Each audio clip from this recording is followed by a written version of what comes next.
You've spent a lifetime working, but 60 isn't too late. Doing nothing is. Hi, I'm Stephen Pidger.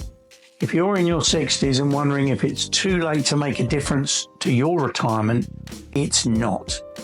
I've worked with people who started planning at 30 and others who began at 67.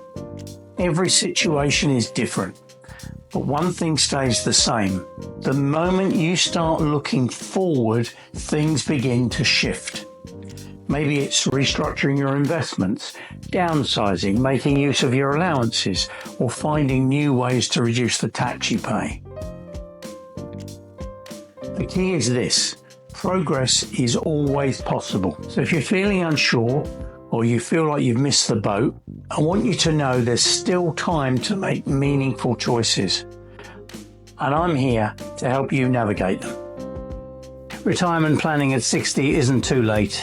It's just a different starting point.